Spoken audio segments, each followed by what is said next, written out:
സംസ്ഥാന സ്കൂൾ മേളകൾ ഞായറാഴ്ച സംഘടിപ്പിക്കുന്നതിൽ പ്രതിഷേധം ഉയരുന്നു. ഞായറാഴ്ചകളിൽ മേള നടത്താൻ നിർബന്ധം കാണിക്കുന്ന ഉദ്യോഗസ്ഥ മേധാവികളുടെ നിലപാട് സംശയാസ്പദമാണെന്ന് ആരോപണം. സംസ്ഥാന സ്കൂൾ മേളകൾ ഞായറാഴ്ചകളിൽ സംഘടിപ്പിക്കുന്നത് പ്രതിഷേധാർഹമാണെന്ന് കാത്തലിക് ടീച്ചേഴ്സ് ഗിൽഡ് സംസ്ഥാന സമിതി വ്യക്തമാക്കി. കാത്തലിക് ടീച്ചേഴ്സ് ഗിൽഡ് സംസ്ഥാന സമിതി യോഗത്തിലാണ് പ്രതിഷേധം അറിയിച്ചത്. 3 ദിവസം ദൈർഘ്യമുള്ള സംസ്ഥാന സ്കൂൾ ശാസ്ത്രമേള നവംബർ 2 മുതൽ തൃശ്ശൂരിൽ വെച്ചാണ് നടക്കുക. ക്രൈസ്തവ വിശ്വാസികളെ സംബന്ധിച്ചിടത്തോളം ഞായറാഴ്ച ആരാധനാ ദിനമാണ്. അധ്യാപകർക്കും വിദ്യാർത്ഥികൾക്കും വേദപാഠ ക്ലാസുകളിലും ആരാധനയിലും സംബന്ധിക്കേണ്ടതുണ്ട്.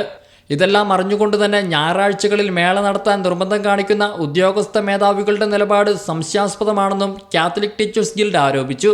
ഇക്കാര്യത്തിൽ സർക്കാർ ഇടപെടണമെന്നും നവംബർ 3 ഞായറാഴ്ചയിലെ സംസ്ഥാന ശാസ്ത്രമേള മാറ്റിവെക്കണമെന്നും കാത്തലിക് ടീച്ചേഴ്സ് ഗിൽഡ് സംസ്ഥാന ജനറൽ സെക്രട്ടറി ജോഷി വടക്കൻ ആവശ്യപ്പെട്ടു. ഞായറാഴ്ചകൾ പോലുള്ള പൊതു അവധി ദിനങ്ങളിൽ സ്കൂൾ മേളകൾ നടത്താനുള്ള സർക്കാരിന്റെ തീരുമാനം നിർഭാഗ്യകരമാണ്. ക്രൈസ്തവ വിശ്വാസികളെ സംബന്ധിച്ചിടത്തോളം ഞായറാഴ്ചകളിൽ ആരാധനയും മതപഠന ക്ലാസുകളിലും അവർ വ്യാപൃതരാണ്. അതുകൊണ്ട് തന്നെ ഞായറാഴ്ചകളിൽ സ്കൂൾ മേളകൾ നടത്താനുള്ള തീരുമാനത്തിൽ നിന്നും സർക്കാർ പിൻവാങ്ങണം. KCBC വിദ്യാഭ്യാസ commission secretary father Jose Karivelikkal, Catholic teachers guild സംസ്ഥാന പ്രസിഡന്റ് സാലു പതാലിൽ തുടങ്ങിയവർ യോഗത്തിൽ പങ്കെടുത്തു. ഷെക്കേന ന്യൂസ് ബ്യൂറോ, കൊച്ചി.